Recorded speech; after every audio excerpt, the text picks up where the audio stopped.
Sehatra ny finoana kosa ary no maranantsika vaovao amin'ity takarivan'ny asabotsy ity. Nanantanteraka tontolo andro ho an'ny Akany ny FJKM Ambodifahitra Martiora ny herinandro lasa teo no nanatanterahana izany etsika goavana izany hita ho faly ny rehetra ary niaran'ny korana ihany koa atao anatin'ireo fandaharam-potoana samihafa ny tanteraha. Nanantanteraka tontolo andro an'ny Akany tokoa ny FJKM Ambodifahitra Martiora io tontolo andro io arak'izany anarany izany dia nanaovana ezaka manokana amin'ny asa fanamboarana an'ilay Akany lehibe ahorona eny Ambodifahitra. Ny fanompoam-pivavahana no nanomboana ny fotoana mba ho fametrahany ao am-pelatanan'Andriamanitra ny asa izay atao. Taoriana io dia nindroso tamin'ireo hetsika maro samihafa ny fiangonana mba hahafahan'ny rehetra mandray anjara amin'izany fanamboarana ny Akany izany. Nisy ny tonona voatsinapy izay nandrasan'ny rehetra anjara. Teo ihany koa ny fifaninanana masina tamin'ny alalan'ny telenta. Nisy ihany koa ny lalao fisariana tombola ka televizion couleur no lokany sariana tamin'izany.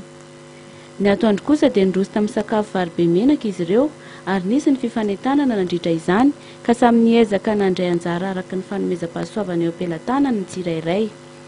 Hita teny an-toerana fa efa mandroso dia mandroso tokoa ny asa amin'izao fotoana izao satria efa vita tanteraka ny fametrahana ny dalina ao amin'ny rihana voalohany ary efa vita ihany koa ny lalitra ivelany.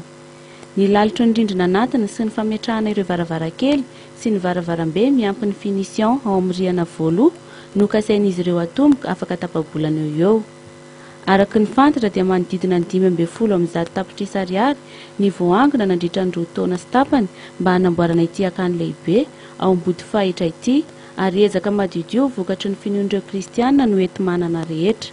Ary isorana ihany koa ny taranaky ny fiangonana FJKM Ambodifahitra Martiora izay tonga maro nanoana ny andro tamin'ity androany ity tontolo andro ezaka ho amin'ny fanamboarana ity Akany ity. Isoran'Andriamanitra satria nahatratra 9 tapitrisa ariary eo ny voangona tamin'ny alalan'ny hetsika samihafa sy ny vary be menaka tamin'ity andro an'ity ihany. Iarahantsika mahalala fa misy ny fotoana izay enjehana hanamboarana rihana amboniny Akany fa dia manentana antsika taranaka Ambodifahitra mba samy ezaka hatrany handalo ity toerana hijery fivoaran'ny asa ary handray anjara amin'izay asa atao. Amin'ny andro ny zoy amin'ny alahady fa 20 ny volana Jolay dia mbola hiaraka hanao fety isika eny amin'ny zomo arak'izay fanaontsika misy ny fiaraha-misakafo mamaim-poana ho an'ny rehetra dia manantena antsika tananaka Ambodifahitra mba hiezaka hatrany amin'izay asa ataontsika eto amin'ny fiangonana ho voninahitra Andriamanitra ary ho fifaliantsika rehetra ihany koa ny fahavitana asa goavana tahaka izao.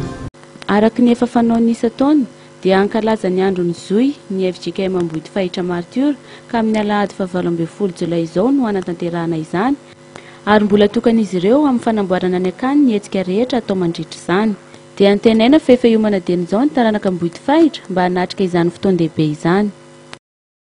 Ety ampamaranana ny fampahalalam-baovao toko lasako vavy dia tsara ny mampafantatra antsika fa orinan'izao fampahalalam-baovao zao misy ny fandarana izay karakarainy ny sampany fampahalalam-baovao eto amin'ny fahitalavitra matv dia ny mahenika zany araka ny efa ahafantarantsika azy.